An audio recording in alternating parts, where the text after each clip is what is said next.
ರಾಜ್ಯದ ರಾಜಕೀಯ ಆಸಕ್ತರಿಗೆ ಇರುವಂತಹ ಅತಿ ದೊಡ್ಡ ಕುತೂಹಲ ಅಂತ ಹೇಳಿದ್ರೆ ಸಚಿವ ಸಂಪುಟ ವಿಸ್ತರಣೆ ಯಾವಾಗ ಆಗುತ್ತೆ ಮತ್ತು ಹಳಬರು ಎಷ್ಟು ಜನ ಹಾಗೆ ಮರುಕಳಿಸ್ತಾರೆ, ರೀಟೇನ್ ಆಗ್ತಾರೆ, ಹೊಸಬರು ಎಷ್ಟು ಜನ ಬರ್ತಾರೆ ಅಂತ. ಡಿಕೆ ಸಂಪುಟ ವಿಸ್ತರಣೆಯ ಕಸರತ್ತಿನ ಬಿಗ್ಗೆಸ್ಟ್ ಎಕ್ಸ್ಕ್ಲೂಸಿವ್ ಡೀಟೇಲ್ಸ್ ಅನ್ನು ನಾವು ಕೊಡ್ತಾ ಇದ್ದೀವಿ. ಅಂದು 43 ಶಾಸಕರ ಪಟ್ಟಿಯೊಂದಿಗೆ ದೆಹಲಿಗೆ ಸಿಎಂ.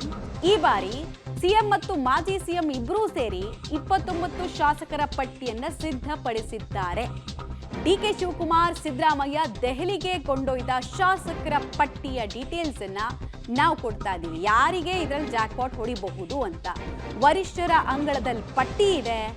ಪಟ್ಟಿಯ ಹೆಸರಿನ ಪಕ್ಕದಲ್ಲಿ ಯಾರಿಗೆ ಟಿಕ್ ಮಾರ್ಕ್ ಬೀಳುತ್ತೆ, ಯಾರಿಗೆ ರೆಡ್ ಸಿಗ್ನಲ್ ಅನ್ನು ತೋರಿಸಬಹುದು, ಸಮುದಾಯವಾರು ಮತ್ತು ಸೀನಿಯಾರಿಟಿ, ಶಿಕ್ಷಣ ಹಾಗೂ ಸಂಪನ್ಮೂಲ ಇಷ್ಟನ್ನ ಗಮನಿಸಿ ಇಬ್ರು ಒಂದೇ ಪಟ್ಟಿಯನ್ನ ರೆಡಿ ಮಾಡಿದ್ದಾರೆ. ಅದರಲ್ಲಿ 29 ಜನ ಶಾಸಕರು ಇದ್ದಾರೆ. ಸಚಿವರಾಗೋದಕ್ಕೆ ತುದಿಗಾಲಲ್ಲಿರುವಂತಹ ಶಾಸಕರು ಎಷ್ಟು ಜನ, ಸಿದ್ದರಾಮಯ್ಯ ಕ್ಯಾಬಿನೆಟ್ನಲ್ಲಿ ಇದ್ದವರು ಮರುಕಳಿಸ್ತಾ ಇರೋದು ಎಷ್ಟು ಜನ, ಹಳಬರು ಹೊಸಬರ ಸಾಮ್ಯತೆ ಹೇಗಿದೆ, ಸಮೀಕರಣಗಳು ಹೇಗಿದೆ, ಎಲ್ಲವನ್ನ ಕೂಡ ಹೇಳ್ತೀವಿ. ಯಾರ ಲಾಬಿ ವರ್ಕೌಟ್ ಆಗ್ತಾ ಇದೆ, ಒಂದಷ್ಟು ಚೇಂಜಸ್ ಕೊನೆ ಕ್ಷಣದಲ್ಲಂತೂ ಆಗುತ್ತೆ. ಯಾರು ಎಕ್ಸ್ಪೆಕ್ಟ್ ಮಾಡಿದಿರುವಂಥ ಒಂದು 3-4 ಹೆಸರು ಇದ್ರ ಮೇಲೂ ಬರಬಹುದು. ಬಟ್ ಆಲ್ಮೋಸ್ಟ್ ಚರ್ಚೆ ಆಗ್ತಾ ಇರುವ ಹಳಬರು ಯಾರು, ಹೊಸಬರು ಯಾರು, ಹೈಕಮಾಂಡ್ನ ಕೋಟಾದ ಅಡಿಯಲ್ಲಿ ಎಷ್ಟು ಜನಕ್ಕೆ ಅವಕಾಶ ಸಿಗ್ಬೋದು, ಮೂರೂ ಬಣದಲ್ಲಿ ಚೆನ್ನಾಗಿದ್ದವರು ಎಷ್ಟು ಜನ, ಮತ್ತೆ ಮುಂದಿನ ಪಾಲಿಟಿಕ್ಸ್ಗೆ ಯೂಸ್ಫುಲ್ ಆಗಬಹುದು ಇವರು ಅಂತ ಇಬ್ಬರು ನಾಯಕರು ಡಿಸೈಡ್ ಮಾಡಿರೋದು ಯಾರ್ಯಾರ ಪಟ್ಟಿಯನ್ನ ಮಾಹಿತಿಯನ್ನು ಕೊಡ್ತೀವಿ. ಕಳೆದ 1-1.5 ತಿಂಗಳಿಂದ ಅಂತೂ ಈ ಪಟ್ಟಿಯ ಬಗ್ಗೆ ನಾವು ಆಗಾಗ ಮಾಹಿತಿ ಕೊಟ್ಟಿದ್ದೀವಿ. ಈಗ ಡೀಟೇಲ್ಸ್ ಕೊಡ್ತೀವಿ. ಬೆಳಗಾವಿ ಭಾಗದ ಪ್ರಭಾವಿ ನಾಯಕ, ಲಿಂಗಾಯತ ಸಮುದಾಯದ ಲಕ್ಷ್ಮಣ್ ಸವದಿ, ಇವರ ಹೆಸರು ಕೂಡ ಡಿಕೆ ಶಿವಕುಮಾರ್ ಮತ್ತು ಸಿದ್ದು ಪಟ್ಟಿಯಲ್ಲಿ ಇದೆ ಎನ್ನಲಾಗ್ತಾ ಇದೆ. ಇವರನ್ನ ಬಿಜೆಪಿಯಿಂದ ಕಾಂಗ್ರೆಸ್ಗೆ ಕರ್ಕೊಂಡು ಬರಬೇಕಾದ್ರೇ ಪ್ರಾಮಿಸ್ ಮಾಡಿದ್ರು. ಪ್ರಾಮಿಸ್ನ ಪ್ರಕಾರ ಫಸ್ಟ್ ಟೈಮ್ ನಡ್ಕೊಳ್ಳೋಕೆ ಆಗಲಿಲ್ಲ. ಬಟ್ ಈ ಸಲ ನಡ್ಕೊಳ್ತಾರೆ ಅನ್ನೋದು ಸುದ್ದಿ. ಇವ್ರಿಗೆ ಅವಕಾಶ ಸಿಕ್ಕಿದ್ರೆ ಲಕ್ಷ್ಮೀ ಹೆಬ್ಬಾಳ್ಕರ್ಗೂ ಅವಕಾಶಗಳು ಸಿಗುತ್ತಾ? ಲಿಂಗಾಯತ ಮತ್ತು ಮಹಿಳಾ ಕೋಟಾದ ಅಡಿಯಲ್ಲಿ ಇವ್ರನ್ನ ಕನ್ಸಿಡರ್ ಮಾಡ್ತಾರಾ?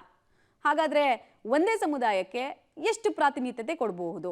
ಹೆಸರಿದೆ, ಟಿಕ್ ಮಾರ್ಕ್ ಹಾಕಬೇಕಾಗಿರೋದು ರಾಹುಲ್ ಗಾಂಧಿ. ಶಿವಾನಂದ ಪಾಟೀಲ್ ಅವರ ಹೆಸರು ಕೂಡ ಇದೆ ಅನ್ನೋದು ಗೊತ್ತಾಗ್ತಾ ಇದೆ. ಲಿಂಗಾಯತ ಸಮುದಾಯದ ಅತ್ಯಂತ ಹಿರಿಯ ನಾಯಕರಲ್ಲಿ ಶಿವಾನಂದ ಪಾಟೀಲ್ ಕೂಡ ಒಬ್ಬರು. ಹಾಗೆ ಯಶವಂತ ರಾಯಗೌಡ ಪಾಟೀಲ್ ಇವರು ಕೂಡ ಪ್ರಬಲ ಆಕಾಂಕ್ಷಿಯಾಗಿದ್ದಾರೆ. ಇವರ ಹೆಸರು ಕೂಡ ಇದೆ.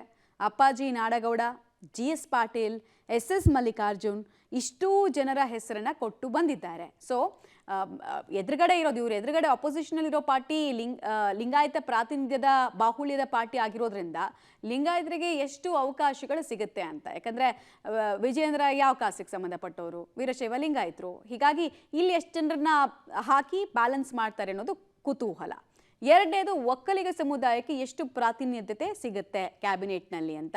HC ಬಾಲಕೃಷ್ಣ, ಶರತ್ ಬಚ್ಚೇಗೌಡರ ಹೆಸರು ಕೂಡ ಇದೆ. HC ಬಾಲಕೃಷ್ಣ ಗೊತ್ತಿದೆ ನಿಮಗೆ, ಮುಖ್ಯಮಂತ್ರಿಗಳ ಜಿಲ್ಲೆಯವರು ಮತ್ತು ಮುಖ್ಯಮಂತ್ರಿಗಳ ಪರವಾಗಿ ಗಟ್ಟಿಯಾಗಿ ನಿಂತಿದ್ದೀನಿ ಅಂತ ತೋರಿಸಿಕೊಳ್ಳೋರು.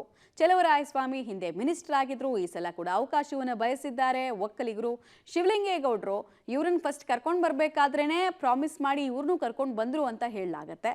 ಹಾಗಾದರೆ ಇಷ್ಟು ಜನರ ಪೈಕಿ ಯಾರಿಗೆ ಅದೃಷ್ಟ ಕುಲಾಯಿಸಬಹುದು ಅಂತ. ಇನ್ನು KGFನ ಶಾಸಕಿ ರೂಪಕಲಾ ಶಶಿಧರ್ ಅವರಿಗೂ ಕೂಡ ಅವಕಾಶಗಳು ಸಿಗಬಹುದು ಅಂತ. ಬಟ್ ರೂಪಕಲಾ ಶಶಿಧರ್ ಅವರ ತಂದೆ ಈಗಾಗಲೇ ಕ್ಯಾಬಿನೆಟ್ನಲ್ಲಿ ಇದ್ದಾರೆ, ಮುನಿಯಪ್ಪ ಅವರು. ತಂದೆಗೂ ಕೊಟ್ಟು ಮಗಳಿಗೂ ಕೊಡ್ತಾರಾ ಅನ್ನೋದು ಕುತೂಹಲ. ರುದ್ರಪ್ಪ ಲಮಾಣಿ, ಅಗೇನ್ ಇವರ ಹೆಸರು ಕೂಡ ದೊಡ್ಡ ಮಟ್ಟದಲ್ಲಿ ಹರಿದಾಡ್ತಾ ಇದೆ. ಅವಕಾಶಗಳು ಸಿಗುತ್ತಾ ಅಂತ. SC ಸಮುದಾಯಕ್ಕೆ ಸೇರಿದಂತಹ ನಾಯಕರ ಲಿಸ್ಟನ್ನು ನೀವು ನೋಡ್ತಾ ಇದ್ದೀರಾ.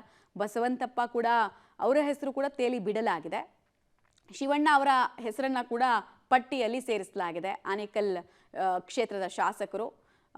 ಹಾಗೆ ಶಿವರಾಜ್ ತಂಗಡಗಿ, ಬೋವಿ ಸಮುದಾಯದ ಪ್ರಮುಖ ನಾಯಕ, ಹಿಂದೆ ಮಿನಿಸ್ಟರ್ ಆಗಿ ಅನುಭವ ಇದ್ದವರು. ಈ ಸಲ ಅವಕಾಶಗಳು ಸಿಗುತ್ತಾ ನೋಡಬೇಕು. T ರಘುಮೂರ್ತಿ, ಚಳ್ಳಕೆರೆಯ ಶಾಸಕರು, ಅವಕಾಶಗಳು ಬರಬಹುದು ಅಂತ ಹೇಳಲಾಗ್ತಾ ಇದೆ. B ನಾಗೇಂದ್ರ ಮೇಲೆ ಏನೇ ಆರೋಪಗಳಿದ್ರೂ ಇವರನ್ನ ಅಂತಿಮವಾಗಿ ಕ್ಯಾಬಿನೆಟ್ಗೆ ಸೇರಿಸಿಕೊಳ್ಳಲಾಗತ್ತೆ ಅಂತಾನೆ ಮಾಹಿತಿ ಇದೆ, ವಾಲ್ಮೀಕಿ ಸಮುದಾಯವನ್ನು ದೃಷ್ಟಿಯಲ್ಲಿ ಇಟ್ಕೊಂಡು. ಬಟ್ ಬೆಳಗಾವಿನಲ್ಲಿ ಕಾಂಗ್ರೆಸ್ ಶಾಸಕರ ದಂಡೆ ಇದೆ, ಮಿನಿಸ್ಟರ್ ಆಗಬೇಕು ಅಂತ ಓಡಾಡ್ತಿರೋರು. ಅದರಲ್ಲಿ ಕಂಪ್ಲಿ ಕ್ಷೇತ್ರದ ಶಾಸಕ ಗಣೇಶ್ ಅವರ ಹೆಸರು ಕೂಡ ಇದೆ ಎನ್ನಲಾಗ್ತಾ ಇದೆ.